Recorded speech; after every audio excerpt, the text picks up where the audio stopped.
Hey, what's up everybody? Dave here with another new comic book day haul and recommendations video for all of you. And before I get into the comics, I'm going to do a customary shout out. And so this episode's shout out is going to be for Comics Fan 1973. Alright, his channel info says that he's from Finland and he shows off all sorts of comics ranging from American books to foreign books. And in a lot of his videos, he features books that are in other languages, and they're very unique books that I've never seen before because they're from outside of the US. And I've found it very interesting seeing these books that he's showing and also hearing him talk about these books. You know, very unique, very cool. I found his channel through Neil Collects. And at the time of this recording, he is at 92 subscribers. So let's try and help him out. Let's try and get him closer to 100, if not get him to 100. I'll have a link to his channel in the description box below. So please check out his very cool content, and you're going to see and hear about some very cool and unique books, and you won't be disappointed. Alright everybody, so let me show you which books I picked up. Now I had to include one book that came out last week because it was just such a great read that I got a lot to say about it, so I had to include it. And it is Blood Commandment, issue number 4, and it's 404 from Image Comics, and this is the cover A. And then we get the cover B. And then we get the cover C, nice little Underworld homage. And then we get the cover D, nice Godfather homage. Shout out to the Godfather of the community, Brian LCS. And now for this week's books, I jumped on the Spawn bandwagon this week and picked up the standard covers for this issue, the record-breaking 350th issue. So Spawn 350 from Image, that's cover A. And we got the cover B. And we got the cover C. And we got the cover D. And cover E. And a nice black and white cover here, cover F. That was a pretty good read too, actually. And then we're jumping into the Energon universe, and we got G.I. Joe, Real American Hero. And this is going to be number 304 from Image Comics. And now I might be mistaken. I'm not sure if this is actually connected to the Energon universe. I think this is. I might be wrong. So I think this might actually just be kind of separate from the Energon universe, since I believe it seems like a continuation of the IDW series that Image Comics took over. So if anybody knows, let me know. But yeah, I think maybe that might not actually be part of the Energon universe. And then we got Cobra Commander, issue number 2 from Image Comics, and this is the cover A. And then the cover B, pretty cool cover. And this is obviously part of the Energon universe. And then got the cover C, and this is the 1 in 10 retailer incentive, really cool right there. The Dreadnoks coming after Cobra Commander. And last but not least, I got Forgotten Realms, Wizard's Cult, issue number 2, and this is from Titan Comics, and this is the cover A. Okay everybody, so those were all pretty good reads, but now I'm going to give you my top 3 favorite books from this haul. First up is Forgotten Runes, Wizard's Cult, issue number 2 from Titan Comics. Let's jump in and check out some of the artwork.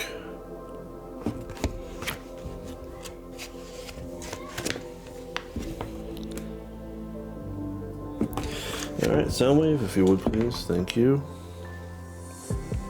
Alright, so this is a new series based on, from what I understand, some NFTs that were put up for sale a few years back. I believe it was in 2021.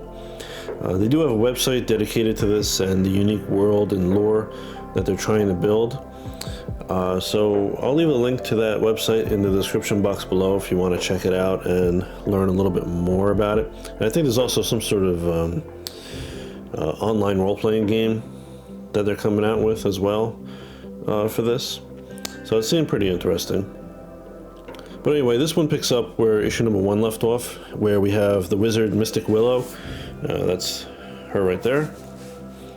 And she's saved a man who got hurt while venturing into the woods, and he came very close to where she and the other wizards and other mystical creatures and such live.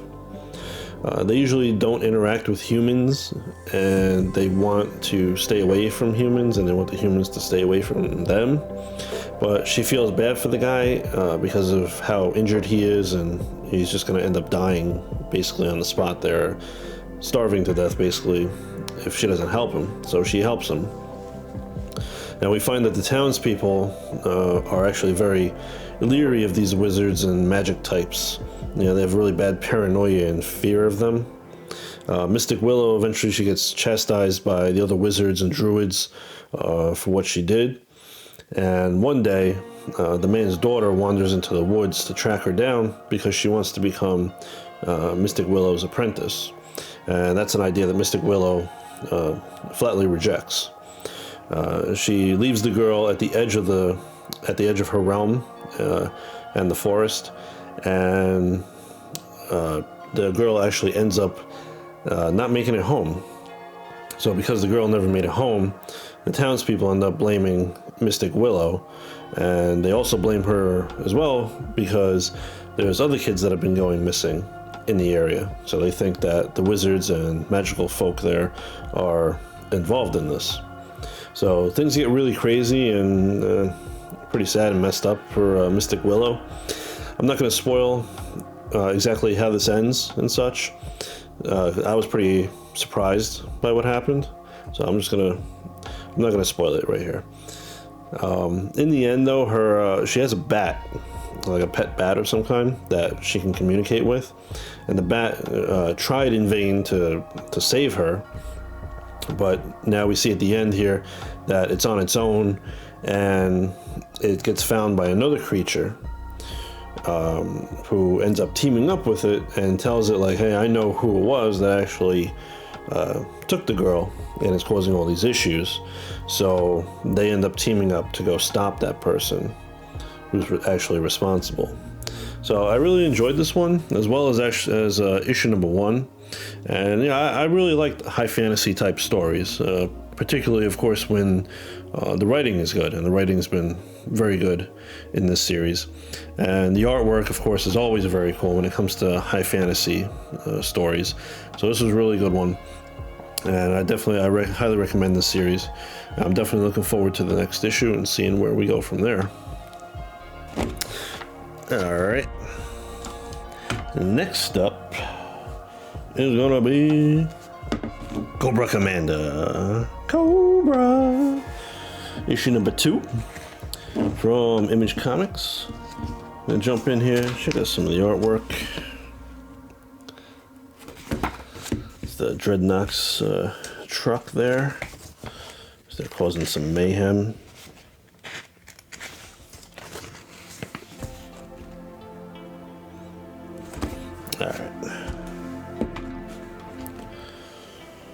All right. So we're starting out this issue with a nice gruesome introduction to the Dreadnoks. You learn very quickly what they're all about. We have Cobra Commander here and his protector inching ever so closer to the source of the energon that he's tracking. We learn that the protector, the guy that's with him, is actually some kind of creature. Like, its original form was some kind of creature that looks like a horror movie squid of some kind with some crazy teeth and stuff. And it was transformed into a human form to follow and protect Cobra Commander, and also to make sure that he doesn't get his own ideas and step out of line and try to betray Cobra La. So after the protector ends up taking out a Parks Ranger who confronted him and Cobra Commander because they went into this restricted area, Cobra Commander ends up slipping away and goes off on his own, and he ends up stumbling upon the Dreadnoks base. The Dreadnoks end up arriving, and Cobra Commander and them get into a bit of a fight, and he blows up their truck, and he ends up running into this one section of the woods and swamp area there that actually is so dangerous that the dreadnoks won't even follow him into there. I mean, they stop short of it and like, yeah, no, we're not going in there because it's too dangerous. He'll never make it out of there alive. So as he gets a little closer to the source, he ends up falling, and he gets into a bit of a precarious situation with what looks like energon-infused gators. I didn't notice it the first time when I read through the book, but then I read it again, and I noticed it in the eyes. You can see like the pink, that pink purplish color from the that kind of represents the energon colors and stuff. So it looks like they're infused with it somehow. So it's gonna be pretty interesting to see how he gets out of this one. Now I thought from the way that the first issue ended that he was going to be going to try and recruit the dreadnoks, but obviously I was wrong on that one. He just kind of runs into them, and they go after him, and he ends up escaping.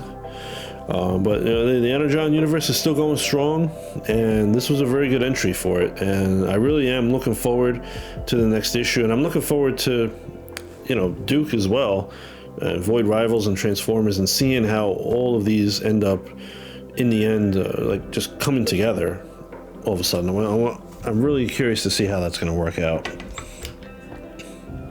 Alright, and last but certainly not least is going to be Blood Commandment issue number 4. Yeah, like I said before, this one came out last week,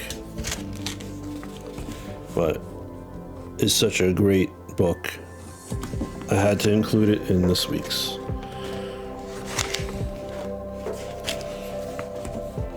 Alright. Some bloody fighting in this one. Alright. So, this issue is the finale. It's issue number 4 of 4. And what happens is, at the end of the last issue, Ezra ends up giving into his feelings, and he's so desperate that he did what he did to save his son from death, right?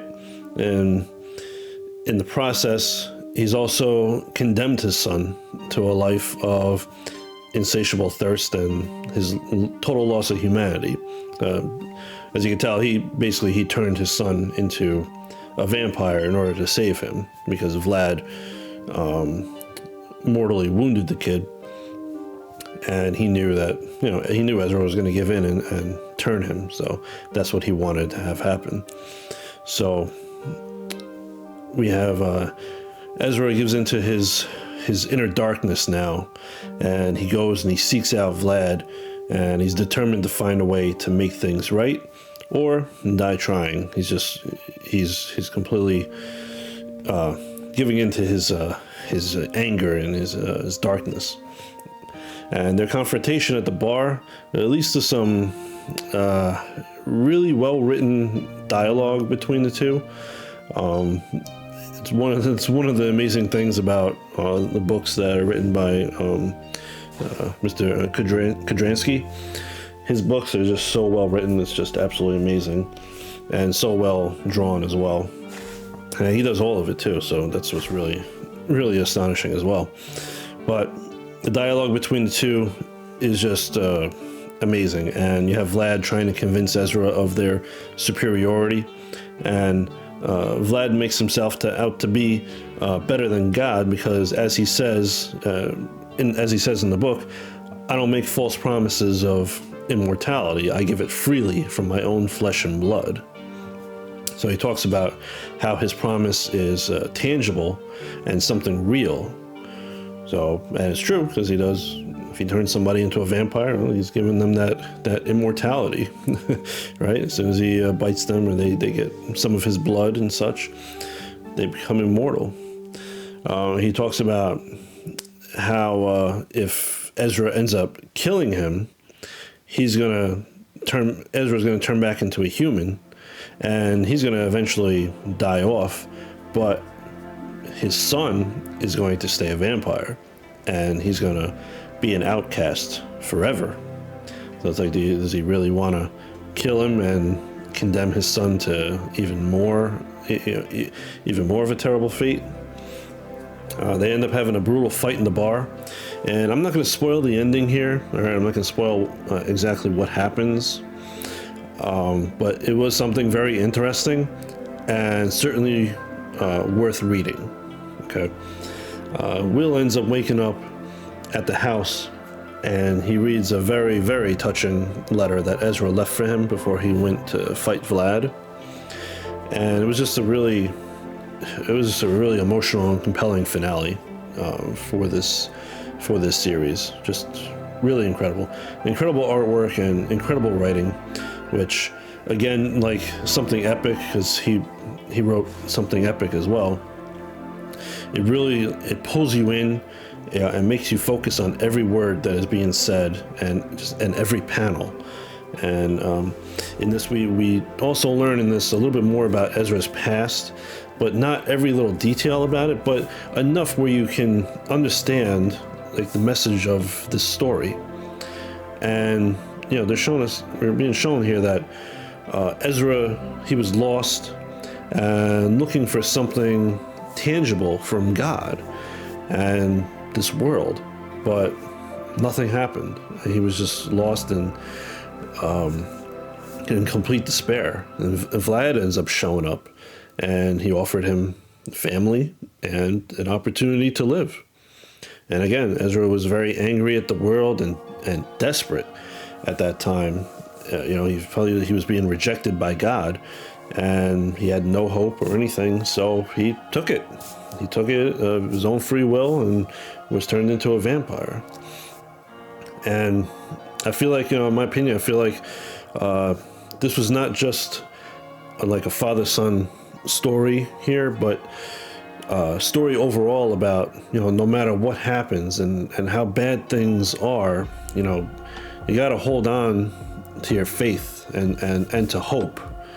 If like Ezra, you end up losing both, you could end up doing something that you will completely regret, that hurts not only you but others around you. And that's what I feel like is the messaging behind this series and this issue in particular. And I'm gonna say again, Kudransky is just an amazing writer. The only writer in comics right now that can really make me feel the intense emotions of the words and the artwork that he's put on paper here. It's absolutely amazing. The ad at the end of the issue shows that the trade paperback is coming out in May.